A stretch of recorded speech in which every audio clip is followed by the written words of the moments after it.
The registration is still very much alive. It's just almost this dubious thing where they said, wink, wink, it doesn't exist. Everything is logged. Everything is turned into the ATF. And even home dealers like myself, we have to use something called the NICS system. And it's the FBI criminal background check system. That's how you get approved or denied during your purchases. And that ties that firearm to that person. For me, I'm not against hand-to-hand purchases. What I'm against is someone having a firearm that my name is tied to. Non-apologetic Nonsense.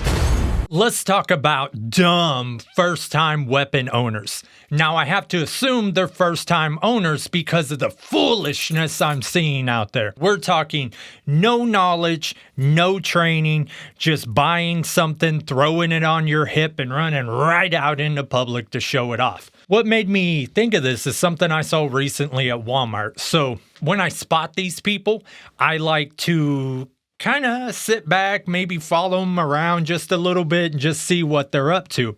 This guy was wearing gym shorts, big baggy, like old school and one gym shorts. It looked like he had no drawstring, right? So he's got a clip outside the waistband holster. Nothing wrong with that in itself, but he's got it on the shorts and there's nothing to hold that restraint to keep it. He's got one hand holding up his waistline on the left side, while on the right side, that weapon is not only sagging, but anyone who carries regularly knows if you have that loose of a drawstring, what's going to happen is it's going to sag on that side, and then the whole holster is going to flip upside down. You're essentially going to lose it. This was right in the middle of Walmart. Another red flag I saw with this guy, and this is a red flag with anyone, if you use those universal, I call them pouch holsters, right? They're just big pouches and they fit, 20 different firearms. If you're going to carry, especially outside the waistband and out in public, especially in a raw area like I live in, you need to have a holster that is made just for your firearm, not for 6 different models, not for 22, just for one. Now we could argue back and forth, leather versus Kydex. I'm a Kydex boy, but regardless of which one you go to one that is molded and form fit to yours, right? And you also, I'll carry inside the waistband with gym shorts. The difference is I think about that when I buy the gym shorts. I make sure there's a big, thick waistband elastic and a thick drawstring. You don't want one of them little thin ropes. You want something substantial. So I followed this gentleman around, and sure enough, it was a complete battle. He's holding it up on one side, his pants up on the left, his shorts, and then on the other side, he pretty much has his hand on his firearm the entire time because he's trying to stop that holster from doing that. And he was using one of these pouch holsters. So what's going to happen if that thing does flip over? It's not like Kydex where it holds on to it. It's going to fall directly onto the ground. And I see this constantly. It is insane. And it's a weird area I live in. Like right here on my property, I have a shooting range. And I don't have my headphones on. I don't know if you can hear it right now. Everyone has a range. My neighbor's range, he's shooting right now, which is strange given it's less than 10 degrees here, but he's probably 150 foot, 200 foot from where I'm sitting right now. Now he's shooting that direction, right? He's not shooting this way, and he's got a berm and all of that. He's a safe guy. But yeah, out here where I live, range on this property, range on the property across the street, range behind me. The people, couple driveways next to me, they don't have a range. So those crazy sons of bitches, they fire across the street when vehicles aren't coming into an empty field that, by the way, they don't own. So it is a pretty crazy neighborhood. But me, I've always been interested, federal firearms dealer for 6 years, same amount of time being licensed gunsmith. I just overall enjoy these things. But I just hate people who do these dumb things. Funny story about the range and a Walmart delivery driver. The guy pulls in and someone at one of these ranges is popping off, but they had taken a little bit of a break, right? So the driver pulls in, we're taking my groceries out, and this guy just starts hammering it on his range.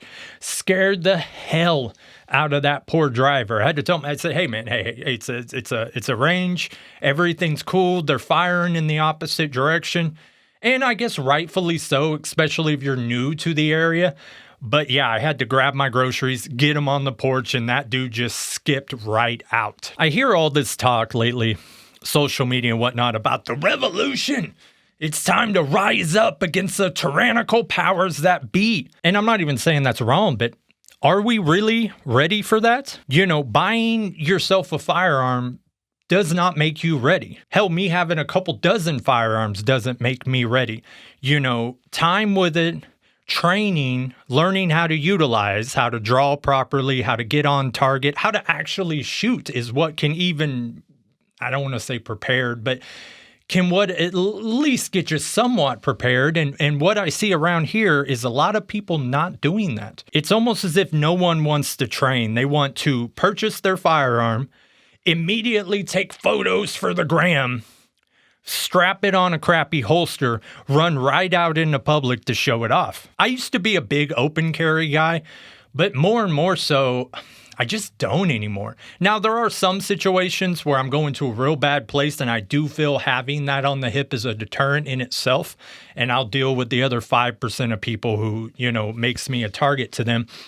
But really, I'm a concealed carry guy, but, you know, that's a argument as old as time. It is a strange area I live in, being in Southwest Missouri. You know, we have very lax gun laws. It very much is a fuck around and find out area. Even when I was a kid, fist fights were going out the window, right? It is very much we used to call it pussy with a gun scenario, but it's a confrontation that immediately turns to shots fired, you know, and that could be for a dozen different reasons. Lots of times what we see is just people who are so afraid of an ass whooping that they pull that firearm.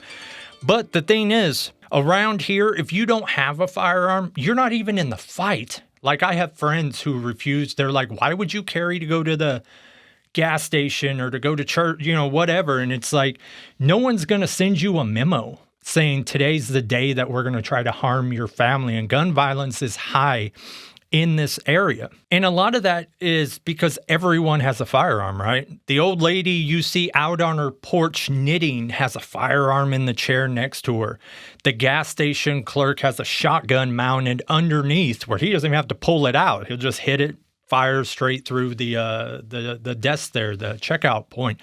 You know, the 15-year-old walking down the street going to school even, he's got a firearm. Like, you're not even in the battle if you don't have one. But then again, if you're not training with what you have, are you really in the battle either? And another note, if I'm talking about my area, being a gun dealer and all of this, we have to quit doing the shady side of the road gun purchases.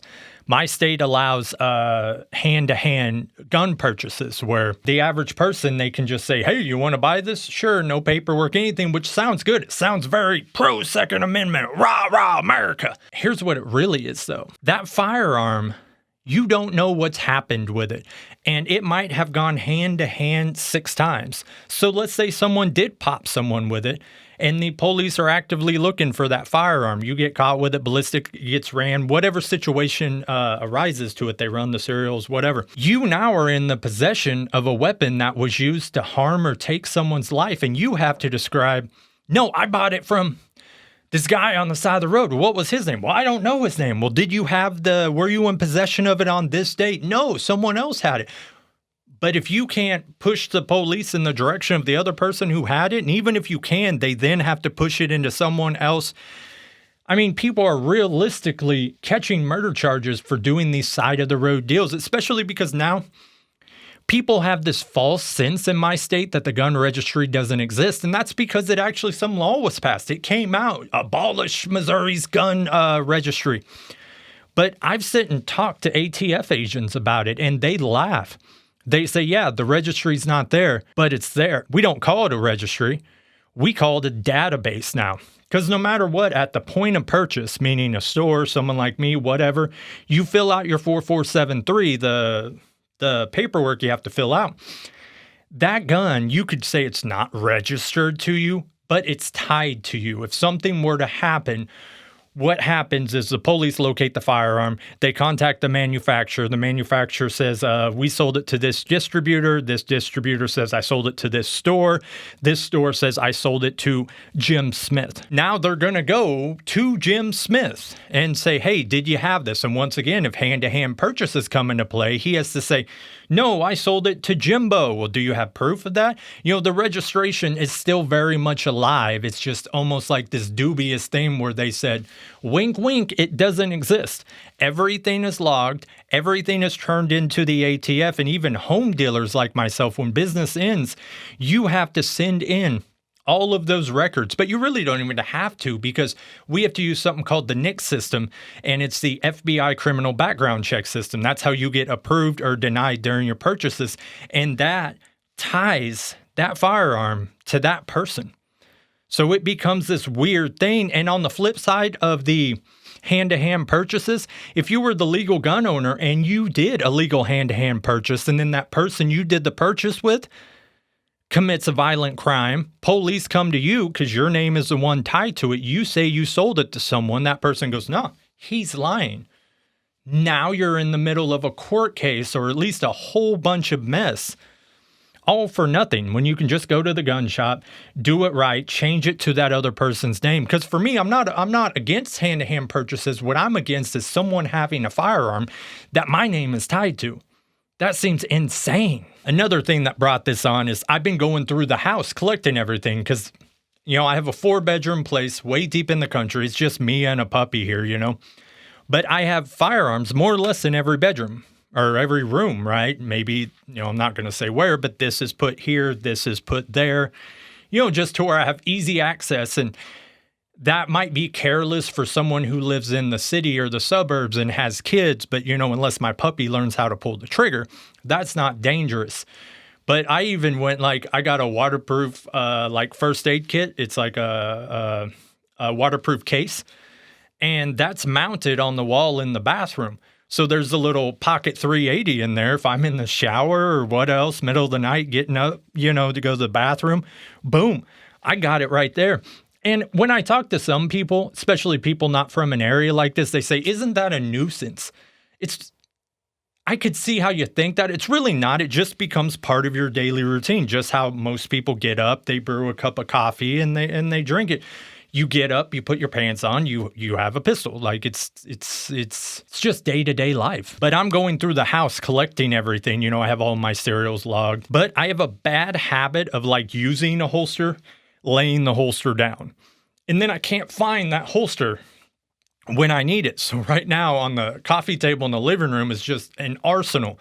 But I have a list of okay, I have the inside the waistband holster for this, but I don't have the outside the waistband. Or I have speed loaders for this revolver, but I can't find my moon clips. I can't find my fucking moon clips right now. But yeah, and really when you look at it, it is a lot. If someone were to come here right now and look at everything laid out, they're going to think I'm a psychopath. And maybe I am to some extent, It is a weird thing though about knowing the laws of where you're at. I do a lot of traveling, and when I fly, I always fly with a firearm.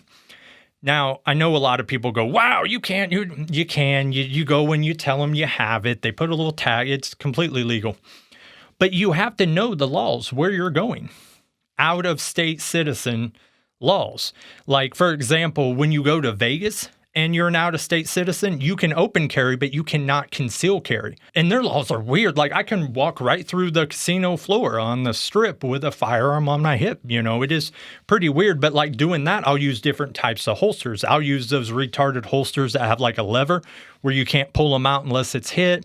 Things like that to where no one could come up and grab it. Whereas when I went to Houston last year, I can conceal carry all I want. So I'll just get a little micro 380, something like an LCP2, and be ready to rock and roll.